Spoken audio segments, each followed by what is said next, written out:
Hi, I'm Christy Bowman, and I'm a Science Content Specialist at the Ohio Resource Center for Mathematics, Science, and Reading, more commonly known as ORC.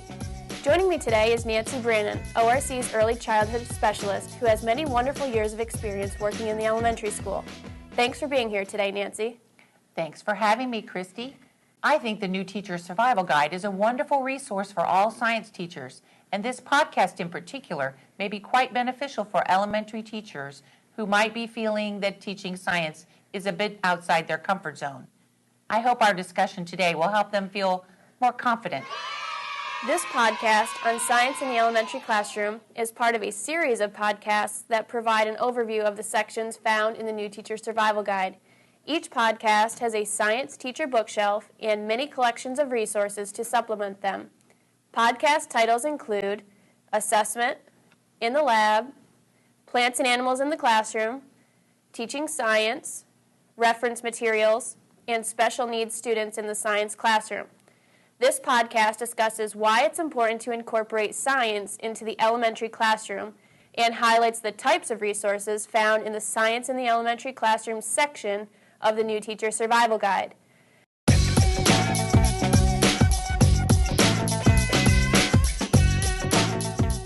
To start with, I'd like to ask you, Nancy, why it's important to teach science in the pre-K and elementary classroom. As young children move into their early school years, their world is expanding daily.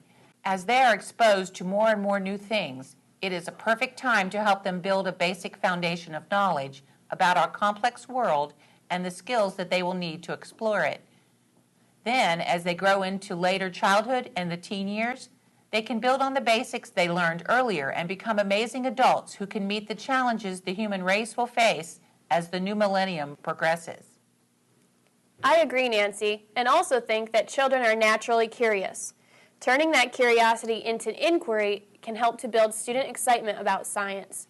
So what is inquiry and why is it beneficial, especially in the early years? As we said, in these early years, children need to build a foundation on which they can build the framework of knowledge about our world. Inquiry is a way of approaching the building of this foundation of facts and skills.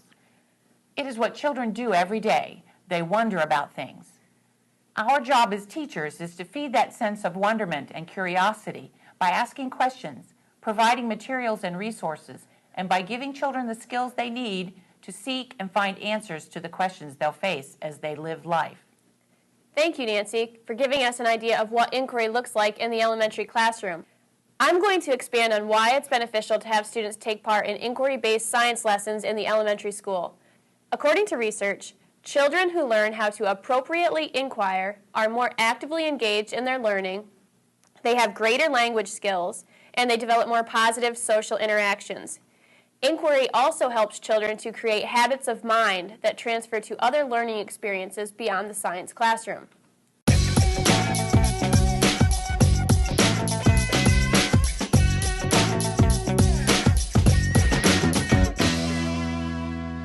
So what can you do to encourage inquiry in your classroom? I suppose that the best thing teachers can do first is change their mindset and their approach to science, from thinking of themselves as the giver of information to the supporter who watches and listens to find opportunities for learning, like when a child comes to school and mentions the new pet at home, who provides hands-on resources, real materials and experiences, who asks questions and fosters dialogue that feeds curiosity, and who then steps aside and lets the children find out answers for themselves, which is probably the hardest thing in the world for me to do. Those are great suggestions, Nancy. To add to that, you can also actively involve your students in science content by building skills such as observing, questioning, and communicating. You can also provide your students with a variety of learning experiences so they have opportunities to practice formulating their own questions and then planning how they can obtain answers to those questions.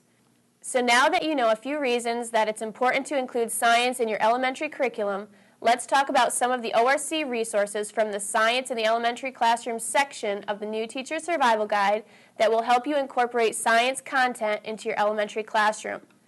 Let's start by discussing some of the highlights of ORC resource number 7387, Inquiry, Thoughts, Views, and Strategies for the K-5 Classroom.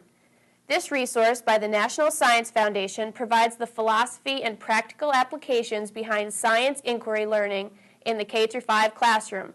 This easy-to-read online book is broken down into chapters containing specific articles on topics surrounding inquiry. Nancy, when you were looking through this resource, was there one specific chapter that really jumped out at you? I think the chapter on assessment was the most interesting to me.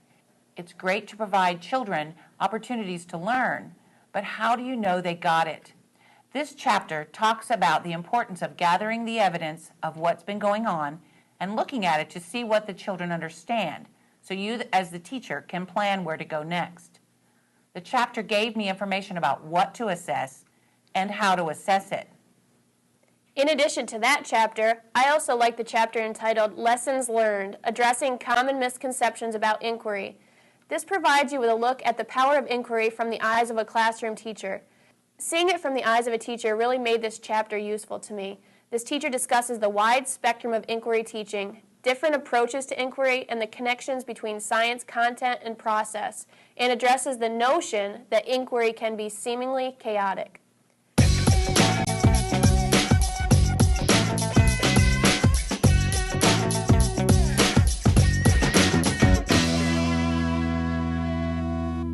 ORC resource number 327, Structures Around the World, Activities for the Elementary Classroom, is another resource that is found in the Science in the Elementary Classroom section of the New Teacher Survival Guide. Nancy, would you like to talk about a few aspects of this lesson that you feel stand out? I'm so glad that you picked this lesson to talk about, Christy.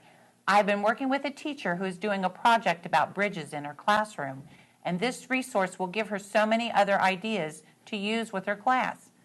I especially liked how the lessons begin with free exploration of the materials first.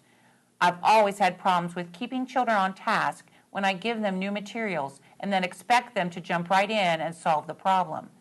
For example, in one of the lessons, they need time to understand the stickiness of the clay and how it will hold its shape before they can build anything with it.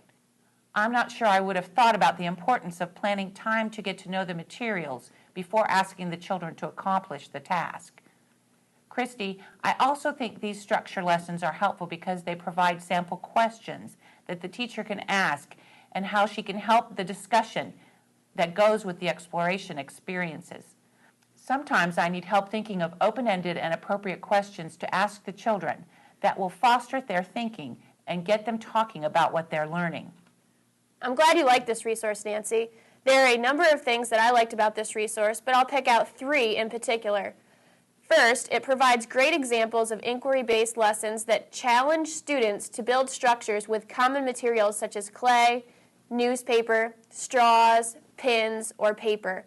I love using excellent lessons that require materials that are easily obtainable. Second, each of the activities in this resource works as a teacher-guided or as a completely open inquiry. These lessons can take on many different forms depending on how you want to incorporate them. So if you are comfortable with open inquiry, this lesson works. But if you're still leaning towards more of a teacher-guided inquiry, this lesson also fits in nicely. And third, this resource provides a great opportunity for students to use science process skills such as recording their observations, collecting data, and communicating their results. Overall, I think this lesson is one of the best resources we have in our collection for elementary science. Christy, this reminds me of a new feature on the Resources for Early Childhood section of the ORC website called Let's Learn. We have new inquiry projects online that were lived out in some Ohio classrooms using the project approach. The 3 phases of each of the Let's Learn projects can be seen by clicking on the link for the Science Teacher Bookshelf that goes along with today's podcast.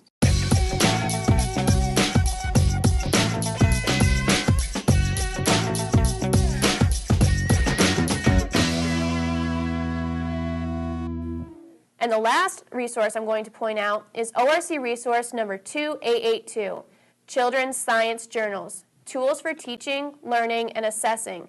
This is also found in the Science in the Elementary Classroom section of the New Teacher Survival Guide. This professional resource lays the groundwork for successfully using science journals in the elementary classroom. Nancy, what do you see in this resource that would benefit elementary teachers and their use of science journals in the classroom? Well, I think it is helpful the way this science journal resource explains what to look for in the children's journals so that you can tell what they are learning. Starting on page 4, the authors give examples of journal entries, and they point out what to look for in each one, and they even provide a checklist or a rubric to use. Very practical advice. I agree, Nancy, and also think that this resource does a nice job of providing a structure to guide students' writing and thinking by involving students in the 4 phases of journaling: pre-investigation, investigation, post-investigation, and communication.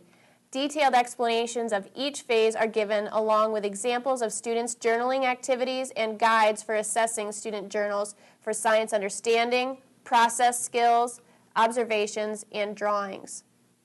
These resources are just 3 examples of the types of resources that you will find in the Science in the Elementary Classroom section of the New Teacher Survival Guide.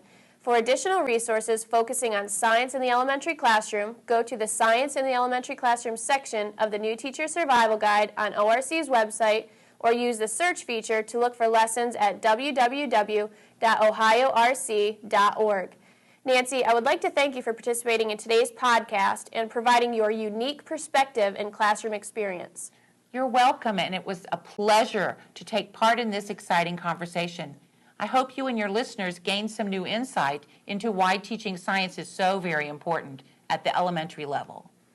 Don't forget to check out the resources that supplement this podcast by going to the Science Educators page on ORC's website and clicking on New Teacher Survival Guide. For the Ohio Resource Center, I'm Christy Bowman, hoping you gained some insight into the types of resources found in the Science in the Elementary Classroom section of the New Teacher Survival Guide.